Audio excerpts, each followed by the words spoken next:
네, 안녕하세요. 경기도 먹거리위원회 공동위원장 김덕일입니다. 어, 먼저 그 화영보 박사님 그 자료 받아서 읽어보면서 너무 어려웠어요, 전. 예전에 작년에 이렇게 막 토론하고 논의하는 과정에서 봤던 거하고 정책화 방안을 마련하는 거는 어떻게 하는 거지 막 이런 고민들이 꽤 많았었는데 그래서 맞는 건지 모르겠지만 단락단락 정리한 내용 속에 좀 보탰으면 좋겠는 거, 그 다음에 경기도가 미리 해봤던 거, 뭐 이런 것들이 이렇게 좀 담아졌으면 좋겠다, 뭐 이런 내용 중심으로 이렇게 제안을 했어요. 그래서 첫 번째는 먼저 먹거리를 둘러싼 주요 이슈 진단에서 식량안보, 먹거리 보장, 먹거리 안전과 건강, 먹거리의 사회적 공공성, 정책의 연구와 통합 등 4개 대별로 나누고 10개 주요 이슈를 제시했는데 10개 말고 11개 하거나 12개 하거나 13개 하면은 좀 이상할까? 10개라고 짜여진 틀은 굉장히 잘 짜여져서 이해하기도 쉽고 좀 이해하거나 이렇게 좀 대별로 나눈 거에 대해서도 이렇게 충분히 공감하고 내용을 가질 수 있겠는데 저는 왜 그런 얘기를 드리냐면요.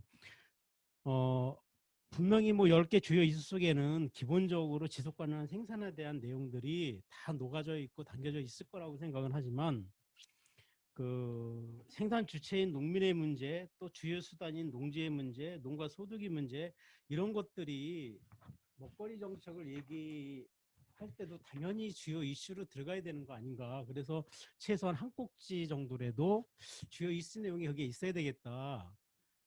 경기도도 먹거리 정책 수립하고 이 먹거리 선언문을 준비할 때 제일 이 문제 제기를 받았던 것이 먹거리 얘기는 다 나오는데 농민에 대한 얘기, 농민의 역할 뭐 이런 것들이 빠져 있는 거에 대해서 문제 제기를 꽤 많이 받았었거든요. 그래서 그런 부분들이 어떻게 여기 담아내야 될 것인가 뭐 이런 고민들 때문에 좀 얘기 드렸고요. 그래서 특히 이제 경기도가 먹거리 전략을 수립하고 4대 전략 중에서 두 번째 전략을 지역 농업과 연계하는 먹거리 지속성 강화라는 전략을 갖고 있는데요. 여기에서 구체적으로다가 이제 이 경기도가 제시한 거는 계속되는 이농과 탈농의 대상인 중위 40%의 농민들이 한 49% 정도의 농산물을 생산을 하고 있거든요. 그게 이제 총액으로 한 1조 4천억 정도가 되는데 이 1조 4천억 정도 되는 이 농산물을 어떻게 공급식 영역에 잘 공급할 것인가 이것을 이제 핵심 전략으로다가 잡게 되고 그래서 이제 이것들이 국민 먹거리 문제를 고민할 때 항상 우리 농업과 농촌 농민에 대한 고민의 토대가 되도록 좀 그것이 좀 당겨졌으면 좋겠다 뭐 이런 제안이고요. 그다음에 두 번째는 사전 검토나 기본 방향 먹거리 관련된 그쪽 그 파트 쪽에서 좀 고민을 했던 거는 이게 어떻든 단기적으로 끝나거나 또는 뭐 5년의 계획, 10년의 계획 얘기하고 있지만 전 세계적으로 규범으로 좀 정의했던 그 2015년도에 그 SDG 유엔의 목표 이런 것들을 좀 볼 때 우리나라도 이제 2019년도에 한국 그 SDG 목표를 설정을 했고 이행 계획을 수립하고 유엔의 그 내용대로 하고 있다고 얘기를 들었고 이게 이제 광역 단위나 기초 단위까지도 지속 가능 발전 목표를 만들고 기본 계획을 수립하고 실천 프로그램들을 좀 만들어가고 있는 상황이고 두 번째 목표가 이제 기하 종식이라는 거로 키워드로 되어 있지만 그 속에는 지속 가능한 농업이라든지 또는 그 영양 상태 개선이라든지 이런 키워드들이 있어서 먹거리 전략을 수립하는 데 있어서 기존의 그 국제기범과 한국이 갖고 있는 이런 포괄적 개념들을 좀 더 같이 먹거리 목표들도 같이 해나가면 어떻겠는가 뭐 이런 생각들이 있고요. 이런 과정에서 모르겠어요. 이제 경기도 같은 경우는 지속가능 발전 위원회가 31개 시군 중에 26개 시군이 다 준비가 돼 있고 하기 때문에 그런 기반이 있어서 그럴지 모르겠는데 민빈 협력이나 민간 공간 협치를 이루는 데 있어서 먹거리를 매개로 한 거버넌스 형성에 도움이 되지 않을까 뭐 이런 생각 때문에 그 가치를 좀 어떻게 담아낼지에 대한 고민을 해봤으면 좋겠다 생각을 했고요. 세 번째는 먹거리 전략 추진 체계에 있어서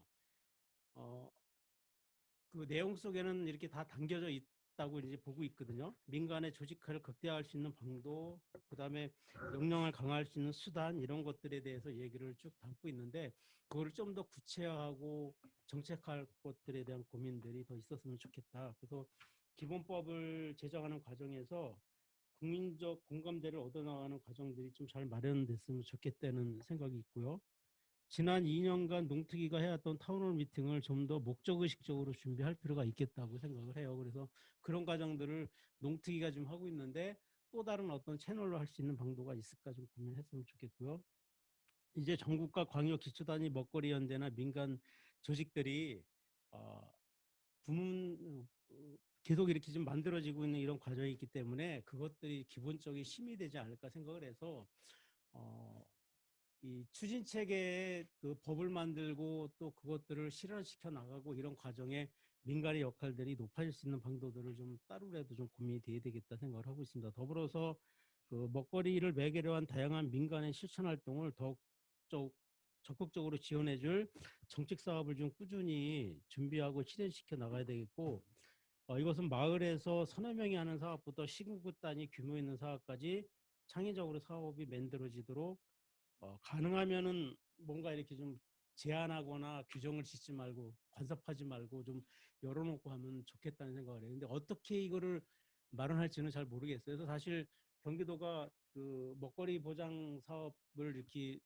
지원을 하면서 예전에는 무슨 뭐 법인격이 있어야 된다거나 또는 뭐 조직을 형성해야 된다거나 이런 것들을 다 배제하고 그냥 경기도 먹거리 홈페이지에 5명 이상이 모여서 우리는 먹거리 관련돼서 활동하는 사람들이고 조직입니다. 이러면은 사업을 할 수 있도록 열어줬거든요. 뭐 사업에 대한 내용 상관없이. 서 좀 더 먹거리를 매개로 한 다양한 민간 조직들이 더 확대될 수 있도록 하기 위한 고민들이 좀 가능한 한 만들었으면 좋겠다는 생각을 하고 있고요. 특히 이제 경기도가 했던 것 중에 이제 최근에 이제 민간 거버넌스를 의무적으로 만들어 나갔으면 좋겠다는 측면에서 이제 하고 있는 게 먹거리 포럼이라는 거를 좀 만들자고 고민을 했는데 행정으로 이렇게 집행을 하니까 가능성이 좀 있는 것 같더라고요. 그러니까 이제 경기도 먹거리 포럼을 조직할 테니 행정, 의회, 민간이 사람을 좀 제출해 주십시오 했더니 꽤 많은 곳에서 제출을 해주고 그거를 좀 묻고 내면은 최소한 200 내지 300만 단위의 그 민간 거버넌스 형식의 그 틀들이 마련될 수 있는 가능성을 봤어요. 그래서 최근에 이제 5월, 6월 중에 이제 그런 것들을 만들어 나가기 위한 과정들을 경기도가 갖게 될 텐데 이런 지역의 네트워크를 구축하기 위한 그 고민들, 그 다음에 광역 단위로도 그런 것들을 시도하기 위한 준비들을 좀 만들어 갔으면 좋겠다 생각을 합니다. 이것을 구체적으로 정책하는 과정들은 황영우 박사님 맨 마지막 장에서도 지금 정리를 하고 계시는데 성과지표를 만들고 매년 모니터링을 하고 그것을 이행 점검을 명확히 하도록 하는 것들이 있어야 된다는 것도 확실한 것 같아요. 그래서 경기도도 작년부터 이제 그걸 시작을 해서 성과지표를 만들고 그 성과지표에 대한 모니터링을 하고 실태조사를 지금 하고 있는데 그렇게 하다 보니까 한두 가지라도 사업들이 발굴이 되고 또 왜 그렇게 됐는지를 한번 확인해 볼 수 있는 근거들이 마련되는 것 같아요. 그래서 특히 이제 뭐 우리가 그 계획 속에 기본과 계획 속에 그 탄소 배출을 줄입시다 뭐 이런 얘기를 했는데 그거는 농정국의 사업이 아니잖아요. 그러다 보니까 환경국에서 탄소 배출을 줄이기 위해서 어떻게 하겠느냐 뭐 이런 자기 계획들을 세우는 거 보면서 그런 것들의 준비가 향후 정책화를 하는 데 있어서 굉장히 유효한 수단이 될 거다 생각해서 그런 것들을 제안드립니다. 이상입니다. 예, 김호율입니다. 예, 충남 먹거리연대 집행위원장도 있고요. 충남 친환경농업협회 정책위원장으로 일하고 있습니다. 일단은 오늘 주제가 국가 먹거리 종합 전략을 어떻게 정책화하고 실행을 활성화시킬 것이냐 이게 이제 주제인데요. 사실은 이제 그렇게 놓고 보면 현실적으로 우리가 지금 현재 상황을 한번 이렇게 돌아보면 뭐 지금 많은 언론에서도 그렇고 또 농식품부에서도 그 풀플랜이 여기 보면 자료에 의하면 한 40% 전국의 지자체 중에서 한 40% 정도 한 91개 지자체가 지금 풀플을 수립했거나 뭐 수립 중에 있는 걸로 되어 있습니다. 충남 같은 경우도 따져보면 지금 올해 지나면 뭐 대부분 다 14개 지자체가 다 이제 수립이 될 것 같습니다. 뭐 그런 게 추세로 가고 이제 있는데 사실 여기 보면 이제 언론 보도에 나왔던 거를 좀 뽑아왔는데요. 테마는 그러잖아요. 그러니까 다 비슷비슷하다. 그리고 이런 것들이 핵심이 이제 지역에 있어서의 가장 중요한 핵심들이 많이 빠져 있는 거 아니냐. 이런 것들이 이제 뭐냐면 왜 이런 현상이 나오고 있는 것이냐 했을 때 사실은 이제 초기에 푸드 플랜이 잘 지자체 내에서의 잘 모르고 있는 것도 있었고 그래서 좀 그 AT를 중심 AT에서 만든 그 가이드라인이라는 수립의 가이드라인의 책자 뭐 그다음에 이걸 토대로 해서 만들어졌을 때 농식품부가 일괄적인 농식품부의 패키지 지원 사업들을 하겠다라고 하는 것들이 이제 정책화되면서 많은 이제 확산에 기여는 했다고 보는데 사실은 이제 이런 부분들이 한번 돌이켜 보면 여기도 나와 있지만 그 실질적으로 지역민들의 목소리가 제대로 담겨 있는 푸드플랜일까라는 그런 의구심이 드는 그 외부 용역 기관들에 의해서 만들어진 게 아니냐라는 것들도 생각을 해보게 된다는 얘기입니다. 또 이제 일선 지자체에 있는 공무원들도 여기 제가 썼지만 이게 이제 중요한 건 알겠는데 대부분 반응은 그런 거죠. 그 이게 뭐 현 정부도 이제 거의 끝나가는데 이게 뭐 어떻게 하려고 하는 거냐 뭐 이런 얘기도 있고 또 관련 법도 없는데 어떤 근거를 가지고 하려고 하는 것이냐. 어, 지난해 그 타운홀 미팅에 이제 참석을 했는데요. 거기에 참여했던 거기 지자체 전국에 있는 지자체 공무원들이 하는 소리들도 이 내용이 있습니다. 네, 그 농특위에서 오라고 그래서 왔는데 뭐 하는지 잘 모르겠다 뭐 이런 그 반응들을 좀 보이고 있는 거고 또 하나는 충남에 있는 지자체들도 그런데 사실은 이제 그 보조금 확보 차원에서 푸드플랜 수립하는 지역도 상당한이 많다 그렇게 인식하는 경우도 많다라고 생각이 듭니다. 그리고 이제 결국에는 지역 내에서의 푸드플랜이 정치인들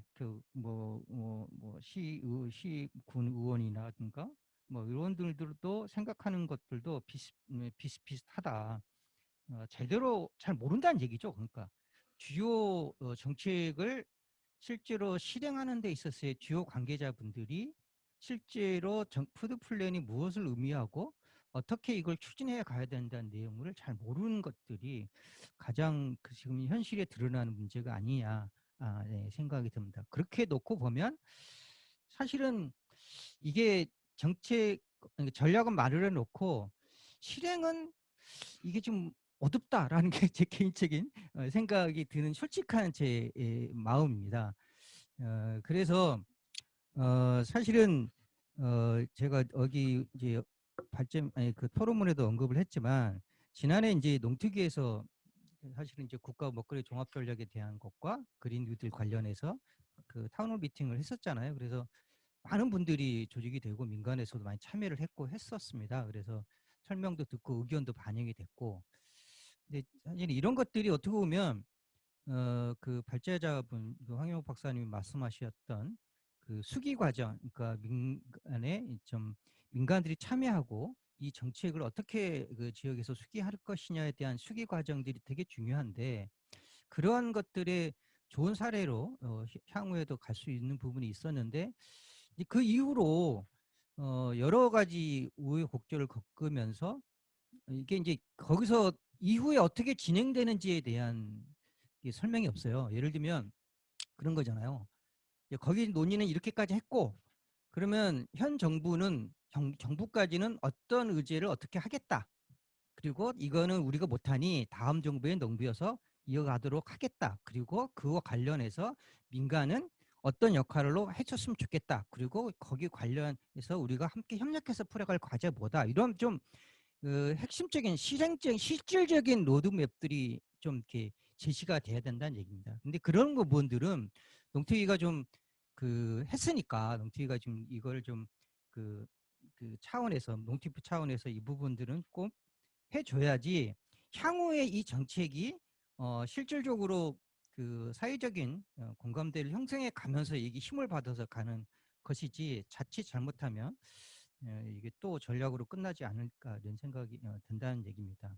이제 그런 생각이 많이 들게 결국에는 그러면 뭐 저도 동의를 합니다. 발제자가 제안한 것처럼 가장 큰 핵심은 여기 뭐 네 가지라고 얘기했던 다섯 가지죠. 그 부분에 대해서 저쪽으로 전적으로 동의하고요. 그 중에서도 저는 당연히 이제 기본법 제정이 가장 근간이 돼야 되겠죠. 기본법 제정인데 이제 오늘 토론에 참여한 분들 아시겠지만 기본법 특히나 기본법에 대한 제정은 사실은 이제 지난한 과정이 요구되고 있는 게 현실입니다.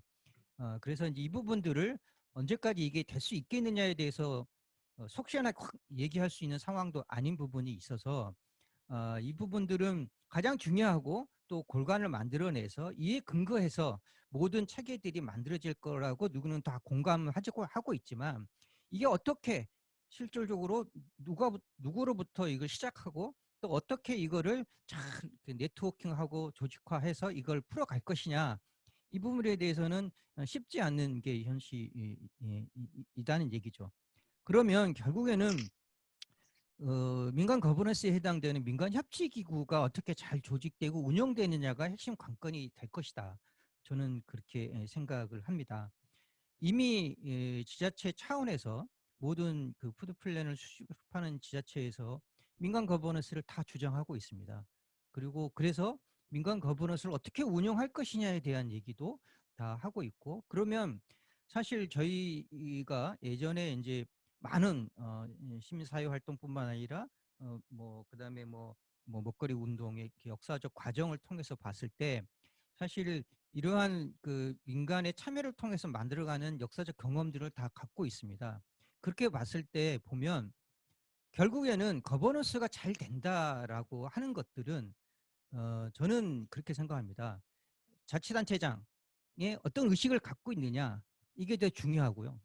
그 다음에 또 하나는 거기 의회에 있어서의 정치 지도력이라 해당되는 의원들이 이 부분에 대해서 어떻게 집행부와 협력을 통해서 이걸 풀어갈 것이냐에다가 이게 잘 맞춰지고 그 다음에 민간에 있어서의 끊임없는 참여와 협력을 통해서 이거를 만들어가는 일련의 과정들이 중요한 것인데 이제 이런 부분들이 이게 좀 어떻게 이거를 이끌어 갈 것이냐에 대한 논의들은 아직은 좀 부족한 게 현실이 아니냐라는 생각이 듭니다. 예, 예, 알겠습니다. 그래서 저는 이제 두 가지를 얘기를 하고 싶습니다. 하나는 이제 그 먹거리 정책 전략의 정책화에 있어서는 지역화를 풀어가는 데 있어서는 여러 가지 과제들이 지금 이제 환경의 문제, 거기에서 지역 순환의 문제, 먹거리 복지의 문제 이런 부분들은 이제는 그 공공급식은 행정 기초 단위에서 보조금이 나가기 때문에 공공급식은 행정 기초 단위로 풀어줄 수 있겠지만 이게 확장된 개념에 있어서의 먹거리 복지까지 확장되고 이런 이제 경축순환이라는 문제라든가 농업의 문제라든가 이런 것까지 확대됐을 때는 실행의 단계한 면 단위에 해당되는 공간적 개념으로서의 어떻게 접근할 것이냐가 중요한 관건이 될 것이다. 거기에서의 중심 지도력들이 중간 지원 조직에 해당되는 다양한 중간 지원 조직들이 이 문제를 먹거리 문제를 지역화를 위해서 어떻게 협력하고 네트워크를 만들 것이가 가장 핵심적인 과제가 될 것이다라고 생각이 들고요. 그리고 이제 마지막으로 어떻게든 간에 좀 전에 제가 말씀드린 것들은 거버넌스를 어떻게 활성화하고 이거를 안착화시키는 과정에 있어서는 아무튼 먹거리 정치의 문제를 정확하게 바라봐야 되고 이런 거에 대한 우리의 먹거리 유권자 운동을 통해서 실질적으로 지역 내에서의 먹거리를 어떻게 풀어갈 것이다. 그리고 먹거리 종합 전략이 실행이 어떻게 될 것이다라는 것에 대한 구체적인 내용들로 만들어 가야 된다. 이렇게 생각을 합니다. 그 국가 먹거리 종합 전략과 먹거리 기본법에 대해서는 충분히 한경모 박사님께서 설명을 하셨기 때문에 뭐 더 얘기할 것도 없고 그리고 작년에 뭐 원탁회의까지 거쳐서 모두가 다 함께 만들어낸 의견 수렴을 다 해서 만들어낸 것이라고 생각이 들어서 근데 이제 문제는 이게 사장화될 수도 있지 않느냐라는 우려가 있는 거죠. 그랬을 때 이걸 어떻게 확산시킬까 유지하고 그리고 정착시키고 확산시킬까라는 방안은 민간의 실천 활동으로밖에는 없다라고 생각이 들었고요. 그래서 이제 저는 거기에 맞춰서 초점을 맞춰볼까 합니다. 지금 현재 다행히도 지자체 푸드 플랜은 지속적으로 확산되고 확대되고 있다.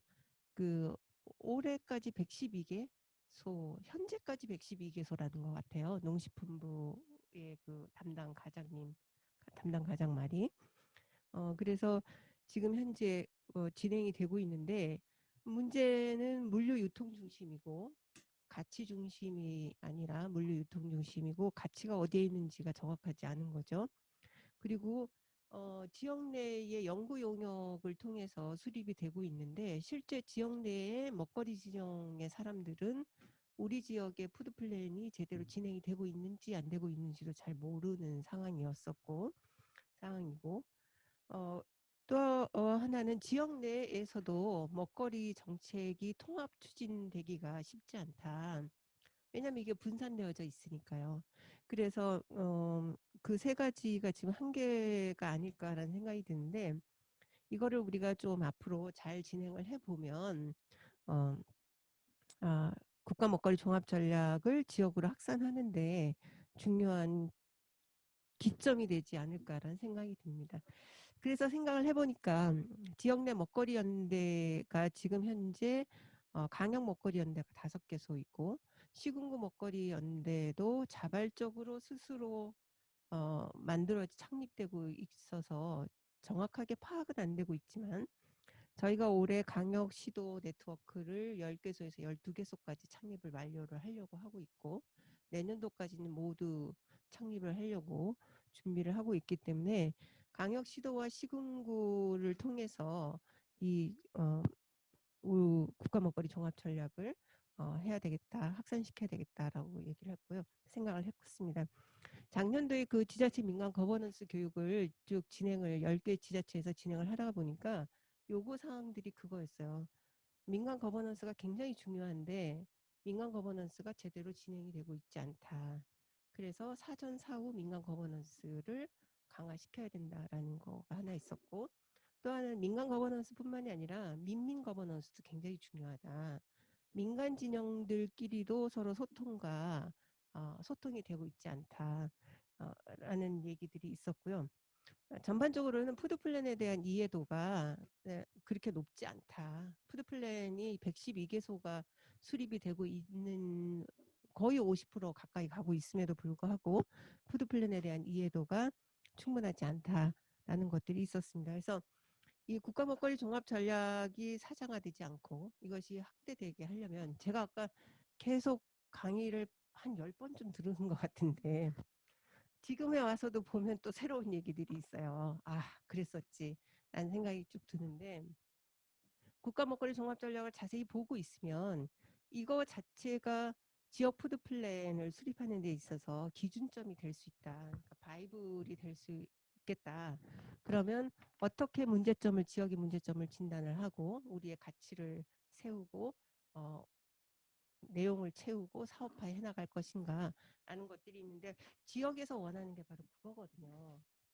푸드 플랜을 수립하는 데 있어서 뭐를 해야 되냐라는 거였어요. 그래서 국가 먹거리 종합 전략에 대한 이해도를 확산시켜야 된다. 그래서 지역 연대와 지역 연대를 통해서 푸드 플랜에 대한 이해도, 국가 먹거리 종합 전략에 대한 이해도를 높이는 것이 지역 푸드 플랜을 수립하는 데 있어서 상당히 도움이 되겠다라는 게 하나 있었고요. 그래서 이해도 제고입니다.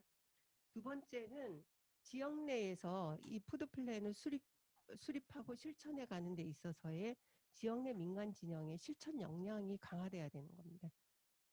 지금 다들 일하느라고 바쁘기도 하고 각각의 단체들의 일을 하느라고 바쁘기도 하지만 우리 스스로도 푸드 플랜을 지역 내에서 어떻게 수립하고 어떻게 실천해 갈 것인가에 대해서는 좀 막막한 부분들이 있거든요. 그래서 민간 진영 내의 실천 역량을 강화시켜내야 되는 게 중요하고요. 또 하나는 지역 내에서 일상적인 소통의 장을 마련을 해야 됩니다. 그게 민과 간 또는 민이 함께 모여서 일상적인 소통의 장을 마련을 해야 되겠다라는 거고요. 또 하나는 푸드 플래닛 수립과 더불어서 지역 내 먹거리의 사회적 활동과 관련된 다양한 실천 사례들을 만들어 발굴하고 확산시키고 만들어내야 된다라는 생각을 합니다. 그래서 마지막으로 이런 모든 것들이 진행이 되기 위해서는 제도적 기반이 필요한데 저는 요즘 생각을 하면서 내년도 대선에 우리 먹거리 기본법 제정 하나만 빡 밀어볼까? 라는 생각도 들 정도로 다른 거 여러 가지 하지 말고 그거 하나만 밀어볼까? 라는 생각이 들 정도로 제도적 기반을 마련을 해야 된다. 그게 법이고 그리고 또 지역에서는 조례이다.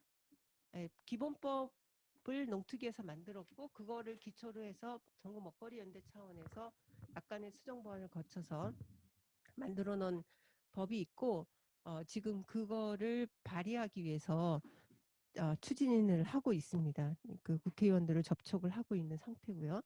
5월 달에 이제 누가 발의할지를 정해질 것 같은데 그랬을 때 먹거리 기본법 안을 중심으로 해서 지역의 표준 조례안을 만들어서 그거를 확산시켜 나가면 되겠다.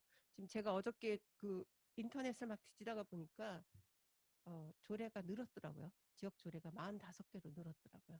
작년도 이 시점쯤에 조사했을 때 35개였던 것 같아요. 한 10개 정도가 늘은 건데 그 정도입니다.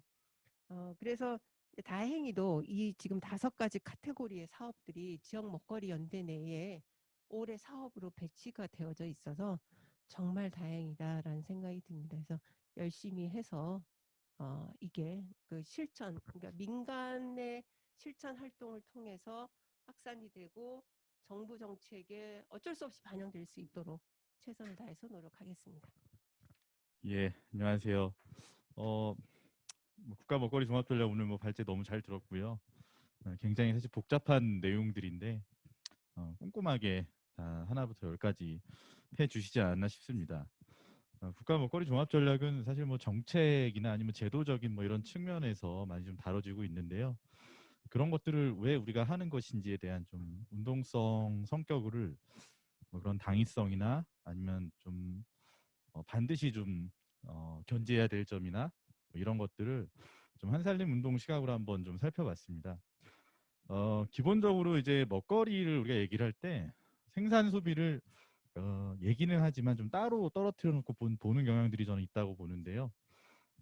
생산과 소비에 대해서 한 카테고리로 놓고 좀 보는 것들이 좀 굉장히 좀 필요하다 이런 생각이 듭니다. 그러니까 물론 이제 시장에서는 뭐 생산자는 값을 더 받으려고 한다, 뭐 소비자는 덜 내려고 한다, 뭐 이런 성격 때문에 좀 뭐 한계가 있다고도 볼 수 있지만은 어쨌든 이제 국가 먹거리 종합 전략이 국가 주도하에 먹거리 생산 유통 소비 폐기 전 과정을 책임지겠다는 어떻게 보면 그 혁명적인 이야기 때문에 그 전략 안에서 생산자 소비자는 그 한편일 수밖에 없고요.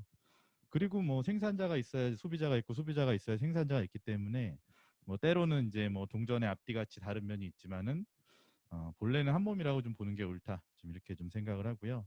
이 한살림 운동 관점으로 해석을 한다면 이제 생산자는 소비자의 생명을 책임지고 소비자는 생산자의 생활을 책임지는 이 관계성, 그게 이제 먹거리 주체의 본질이고요.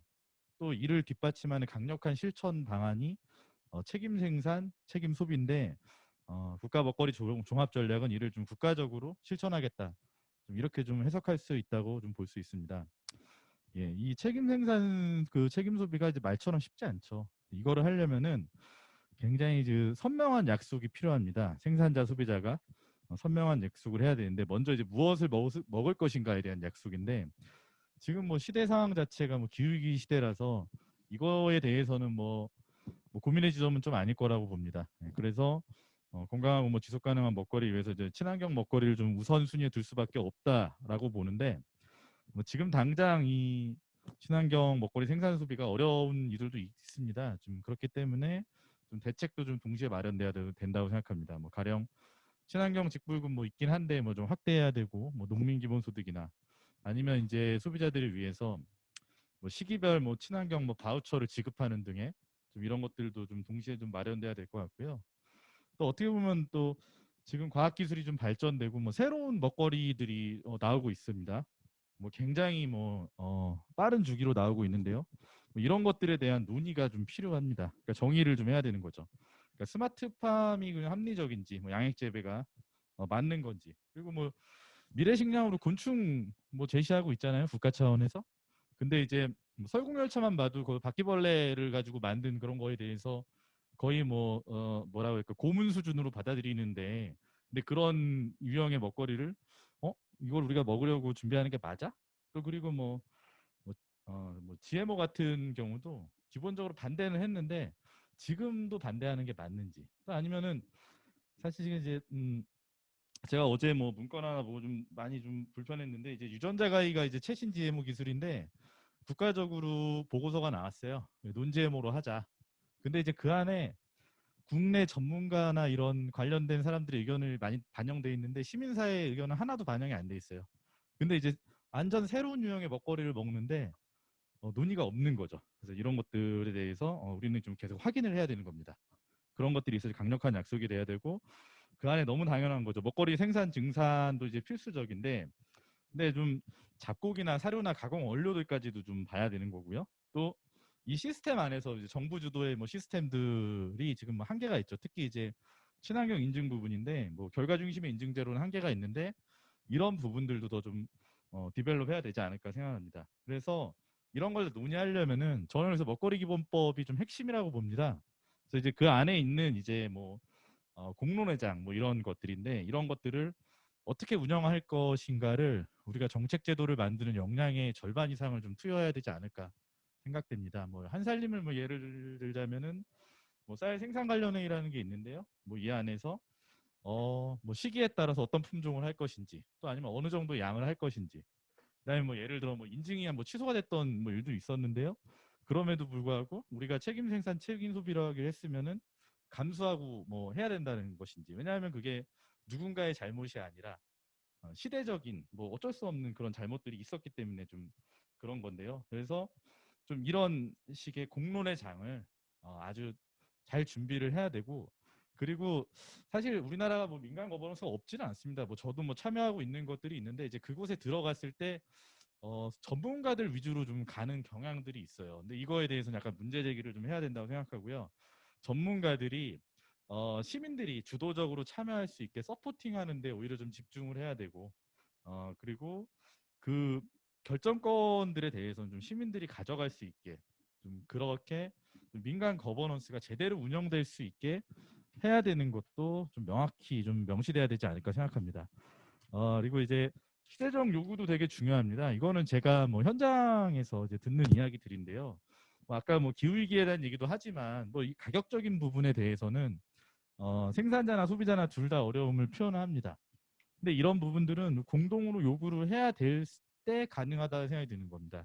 한쪽만 요구하는 게 아니라 공동으로 또 해야 되지 않고, 또 우리가 이제 맞벌이나 노인, 뭐 1인 가구 증가 같은 시대적 변화에 대해서도 뭐 귀를 기울여야 되는 건데요. 그래서 이제 대표적인 이제 가공식품인 것 같아요. 이제 가공식품 만드는 것들을 보면은 요즘에는 너무 식품 산업화가 되어가지고 원재료를 수입을 해서 조합을 해서 만드는 그런 상품의 영역으로 그냥 돼버린 게 아닌가 싶은데, 가공식품도 원래 먹거리 영역입니다. 가공식품 원재료를 어떻게 생산할 것이고, 또 어느 정도를 할 것이고, 또 수입을 할 것인지 국내산으로 할 것인지, 뭐 이런 부분들에 대한 논의를 통해서 먹거리 영역으로 다시 가져와야 되지 않냐, 이런 생각이 듭니다. 근데 뭐 제가 알기로는 뭐 관련해서 뭐 친환경 뭐 가공 같은 경우는 전담 뭐 그 공무원이 한 명도 없다라는 얘기도 들었는데요. 뭐 이런 것들 좀 문제가 좀 있다, 좀 이런 생각이 들고요.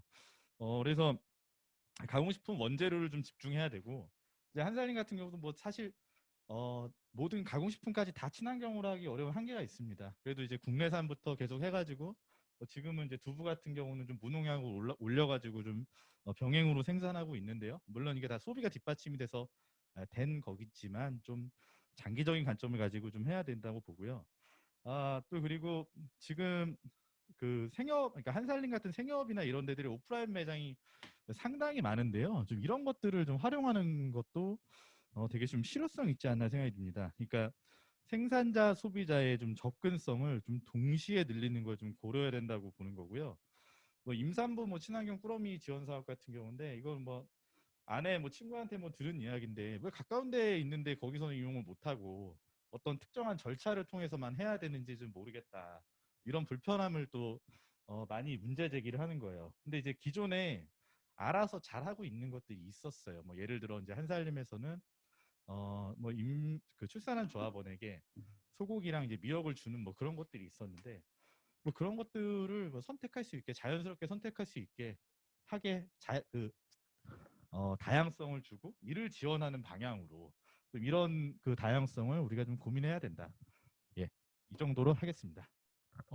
다들 비슷한 특히 거버넌스나 수기 과정이 필요하다는 황영 박사님의 문제 제기에 대부분 지역 단위의 경험에서도 동의하시는 부분인 것 같고 그래서 저는 실은 뭐 사실 현 정부가 1년이라는 기간이 남은 상황에서 크게 바뀔 여지는 없다는 전제 하에서 그러면 사실 운동 진영에서 향후에 정권 교체가 어떻게 될지는 모르겠지만 어디에 집중할 것인가에 대한 논의가 사실 지금 현재 제일 필요하지 않는가.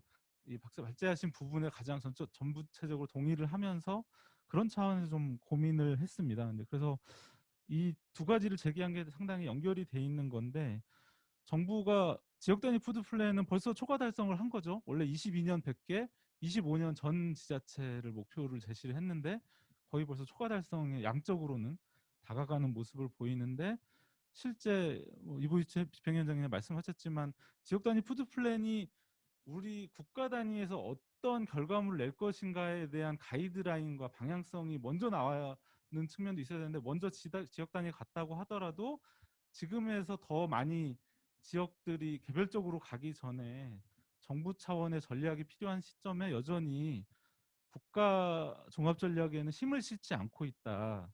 근데 이 부분들은 결국은 계속 이렇게 당분간 갈 거라고 저는 이제 판단을 하고 있습니다. 그런 면에서 정부가 이러하게 정리를 안 하고 가는 부분을 강제하는 것은 민간의 역량이 그래도 최소한 같은 수준에서라도 거버넌스에 앉을 만한 힘을 가져야지 가능하다라는 그런 생각이 들고요. 그런 면에서 보면 뭐 표를 사실 어거지스럽지만 좀 그려봤습니다. 이제 삼농 운동과 먹거리 운동이 당연히 서로 공유하는 부분들이 많이 있는데 결국은 단체 운동이라고 하는 것들이 조직화된 단체의 힘에 기반하고 있기 때문에 그런 측면에서 최근에 와서는 사실 한 1년 정도 전만 해도 주요 농민 단체들이 이런 국가 단위의 전략이나 이런 것들에 대해서 현실적으로 그닥 인식이 높지 않았다고 생각이 드는데 최근에 와서는 어제 농민에게 정책 워크숍도 있었지만 이 내용이 주요 정책의 꼭지로 다들 들어갈 정도의 인식을 가지게 됐습니다. 그런 상당히 큰 발전이라고 보고요. 그럼에도 불구하고 각자의 입장 속에서 핵심 의제로 내미는 것은 다를 수밖에 없는 현실이 있습니다. 그런 부분들에서 그건 당연한 것인데 연대의 틀을 가지고 공동으로 대응할 부분이 가려지지 않는다라는 문제가 좀 크지 않는가라는 생각이 들고요. 그런 차원에서 이 국가 먹거리 종합 전략이라는 부분, 또 기후위기 대응이라는 부분, 그리고 최근에 불거진 농지가 근본적으로 국내의 지속 가능한 농업과 사회를 유지하기 위해서 필요한 부분에 대해서 식량 자급과 연동해서 논의하는 부분, 이제 그것이 국가 먹거리 종합 전략이 국가 식량 계획으로 또 약간 타이틀이 바뀌면서 가는 그런 해프닝의 과정들도 있었는데 이런 인식의 차이를 극복하고 어떻게 같이 갈 부분을 만들 것인가라는 논의의 과정이 지금 가장 절실하지 않은가라는 생각을 하고 있습니다. 그리고 이제 연구 집단 제일 밑에 비워둔 이유는 이게 연구 집단을 구체적으로 다 호명하기는 너무 부담이 커서 현실적으로 현장에서 요 삼농 운동의 영역과 먹거리 운동 영역에서 연구자들이 가지고 있는 힘이 작지 않습니다. 왜냐하면 뭐 이 논의들을 만들어내는데 전문가로서 역할을 한 바가 크고 정부도 계속 아까 문재영 실장도 얘기했지만 전문가들을 핵심적인 거버넌스 자리를 주고 그런 과정들이 있는데 이런 부분에서 연구자들도 반성이 필요하고 실제로 현장의 운동이 잘 되기 위한 방향으로 연구자들의 역할을 찾는 것도 매우 중요한 시점이라고 생각을 합니다. 그래서 그렇게 간 속에서 1번의 문제를 정리해야 된다고 생각을 하는데요. 이미 비슷한 방식으로 아까 붕어빵 말씀 규모위원장이 하셨는데 비슷한 방식으로 다 짜다 보니까 초기에 집중하는 품목들이나 이런 것도 지역 단위 푸드 플랜이 다 비슷비슷합니다. 근데 이런 현황 속에서 농협도 서로 협력 체계라 궁급식 같은 데서 협력 체계라고 해서 주요 마늘, 양파, 감자 이런 품목들을 사실은 주산지에서 다 땡겨오는 방식인데 지역에서 지역 단위 푸드 플랜 하면서 그런 것들을 차단하려고 하면 농협 단위의 저항이 나타나기도 하고 이런 흐름으로 가는데 결국은 먹거리 체계를 근본적으로 전환한다고 했을 때 정부의 이 전반적인 규모화 농정이라는 것이 여전히 끝나지 않은 상황이고 그런 것과 지금 당장 어떤 것부터 하고 어떤 것은 끊는다라고 할 수는 없지만 큰 방향이 이것으로 간다라는 합의는 있어야 되는데 그것 없이 사실은 지역 단위 푸드 플랜은 그냥 말하자면 틈새 시장처럼 계속 파고 들어라. 나머지는 원래대로 간다라는 식의 국가 단위 전혀 전략이 안 보이는 문제를 사실은 민간에서 먼저 운동이 정리하고 그 내용을 가지고 정부를 사실은 이끄는 방향으로 가야 되지 않을까 그런 논의들이 필요한 시점이라는 생각이 들어서 거칠지만 정리해봤습니다. 네, 이상입니다. 향후 5년간 그 짧은 시간 내에 우리가 뭘 하자면 크게 두 가지로 좀 나눠봐야 될 것 같아요. 하나는 아까도 내용 속에 다 나온 이야기지만은 법적 토대, 물적 토대가 될 수 있는 먹거리 기본 법안을 우리 뭐 이보희 집장 5월에 발의를 할 국회의원단들을 구성을 하고 해나가는 내용까지도 나왔습니다만 우리가 얼마만큼 힘있게 실제 법안 발의를 해내고 그걸 차기 정부에서 이끌어낼 것인가 하는 게 하나 있어야 될 것 같고요. 두 번째로는 그 국가 단위의 종합 전략이 큰 틀에서 전체적인 종합 전략을 끌어내는 거라면 오늘 놓은 내용 충분합니다만 그럼에도 불구하고 몇 가지에 대한 쟁점 정리와 가이드라인, 지침 정리는 좀 필요하다. 하나가 뭐냐면 우리가 기후위기, 식량위기의 시대에 대응을 하자면서 아까도 나왔지만은 생산과의 관계 또 하나는 그 마치 지역 먹거리 종합 전략이 행정의 폭 좁은 이해로 인해 가지고 로컬이라는 개념이 그 지역 관내에서만 생산되는 식재료를 사용하는 또는 가공 식재료가 됐든 사용하는 문제로 그 아주 폭넓게 협의를 하면서 친환경과 그 로컬이 부딪히고 있는 지점들에 대한 폭넓은 이해들이 좀 필요하다. 아까 놓은 것처럼 예를 들면 국내산 햄미의 문제라든지 또 수경 재배에 의한 딸기 생산의 문제라든지 지금 전국 각지에서는 구체적으로 이러한 문제들이 부딪히면서 그간 쌓아왔던 생태 친화적인 농업으로의 전환까지 같이 끌어나가면서 생산자와 함께 가던 친환경 원칙이 무너지고 있는 것 아니냐 하는 우려들이 아주 큽니다. 그 다음 두 번째로는 우리가 거버넌스 민간도 좋고 민민도 좋은데 그 거버넌스에 관한 정확한 지침들을 각 지역 단위별로 좀 보내줄 필요가 있다.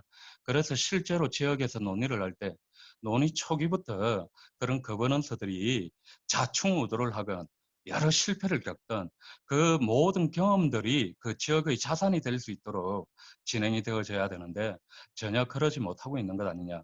그렇다면 이런 부분들은 빨리 우리가 그 지침을 만들어내고 그런 것들을 정부 부처와 협의를 해서라도 추진할 필요가 있지 않겠느냐. 그리고 마지막으로 지역 주체들의 역량 강화 문제와 관련해서는 각 지역별 주체 생성의 조건이나 환경들이 각각 다를 수밖에 없다. 충분히 그 지역 안에서 고민하고 나올 수 있도록 다양한 방법들을 같이 만들어 나가는 게 좋지 않겠냐. 이 정도로 좀 정리를 하도록 하겠습니다. 지역 푸드 플랜이 그동안 많이 국가 푸드 플랜 느린데 지역 푸드 플랜은 어느 정도 꽤 많이 한 것은 돈이 되니까 한 것 같아요. 컨설팅도 하고 그렇게 해서 만드는 거니까. 국가가 그렇게 그런 쪽에 좀 관심을 더 가질 수 있도록 그 전문 집단 아까 뭐 손흥 박사님도 좀 예민해서 조심해서 말씀해 주셨는데 사기 정부 그 대선 과제라든지 이런 걸 만들 때는 이 농민의 입장에서 서서 전문가들이 중간에서 그러니까 어떻게 되면 소통을 끊는 역할을 할 수도 있거든요. 그러니까 좀 더 그 농민단체하고 농촌 현장하고 연결하는 그런 어떤 전문가들의 역할을 우리가 이렇게 계획을 만들어가면 내년도 과제 만들어가면서 좀 더 깊이 좀 고민을 해서 전문가 집단이 그냥 컨설팅이나 하고 자기네 일속 챙기는 걸로 끝나지 않도록 이렇게 좀 하는 거를 우리가 좀 더 그런 체계를 좀 갖춰 나가야 될 것 같고요. 또 그게 플랜을 국가 그 먹거리 종합 전략도 만든다 하더라도 기존의 농업용품식품기본법에 의한 어떤 식량 자금률을 포함하는 기본 계획이 다 사문화되잖아요. 식량 자금률 리스트나 만화하고 그렇게 플랜으로만 끝나지 않도록 좀 더 그런 강제성을 주는 안 했을 때 정부에 대해서 페널티를 안기는 그런 조항 같은 것도 조금 생각해 보면 어떨까 그런 생각을 합니다.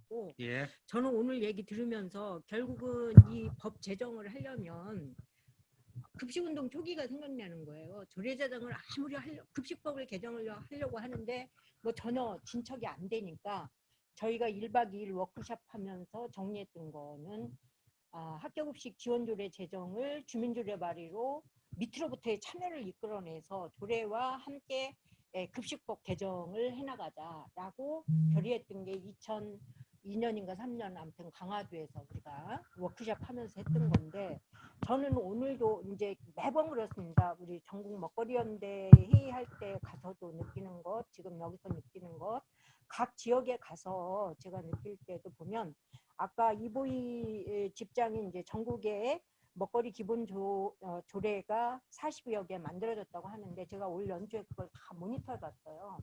근데 되게 형식적으로 만들어졌다는 거예요. 이것은 그리고 이제 지금 거버넌스를 중요하게 얘기하는데 지역 푸드 플랜을 수립하는 과정에서 민간 진영의 농식품 이제 FD로 참여하면서 저희들이 끊임없이 이제 뭐 아카데미 하는데도 공무원만 하는 게 아니라 민족의 참여를 시켜야 된다.